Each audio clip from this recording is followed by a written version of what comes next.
Well, let's discuss how this thing gets paid for. Leanne, thank you. And bring in top Republican on the House Ways and Means Committee, Texas Congressman Kevin Brady. Congressman, always good to see you. I know it's being led on the Senate side, but can you share any details about this Republican counteroffer? And are you on board based on what you know? So we're watching this carefully, and clearly I think there's consensus that really I think the president needs to start over on this, because let's start with bipartisan support. Roads, bridges, infrastructure, and broadband, for example, have always been priorities for both parties.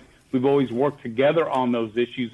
Why not do that again? I think refocusing it down on not just traditional infrastructure, but looking at broadband issues like that make perfect sense. And of course, when he coupled that with the largest tax increase in 70 years on job creators as we're trying to recover from a economic crisis, that makes no sense. In fact, the economists seem to show that America is the net loser in this economically when you add those tax increases. So I think this is certainly the right direction.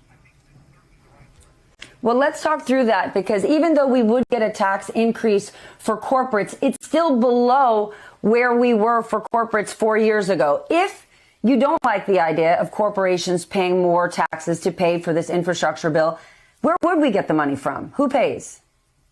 So this is a proposed 1/3 increase on taxes on job creators.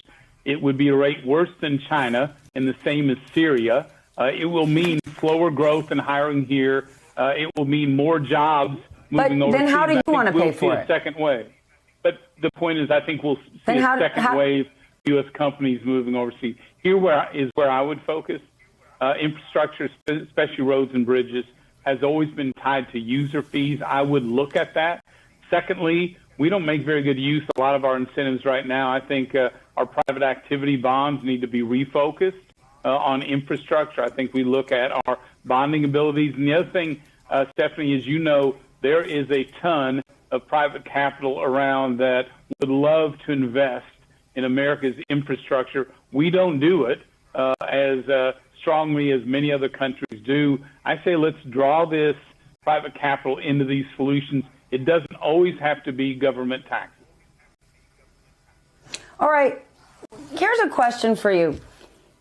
Corporations don't want their taxes raised, but this infrastructure program would help corporate America. Roads, bridges, expanded broadband, job creation, the economy having more money. That would be great for corporations. So why shouldn't they have to pay for any of this? They'll benefit. It is all offset economically by these tax increases.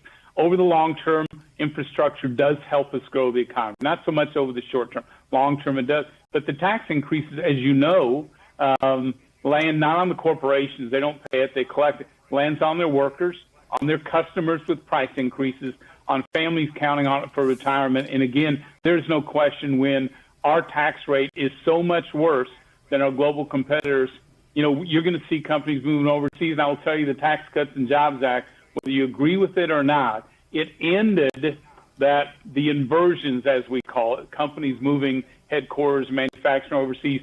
It created a giant sucking sound back into the United States. We risk those jobs and investment with these tax increases. Why? So bottom line is, why are we funding infrastructure on the back of American workers? Then do you agree with Janet Yellen, who wants to have a global minimum tax rate that would force companies to not repatriate themselves, set up headquarters in countries overseas? Do you like that idea? Yeah, no, America already has the global minimum tax to make sure that companies aren't moving profits into low-tax countries. We already have that in place. The rest of the world, when Secretary Yellen, who I respect, comes to them and says, we voluntarily slowed economic growth and made ourselves uncompetitive, won't you please join us? I think we'll slough that off pretty quickly. We are doing voluntarily, sort of sabotaging their own competitiveness. Why in the world would they join us?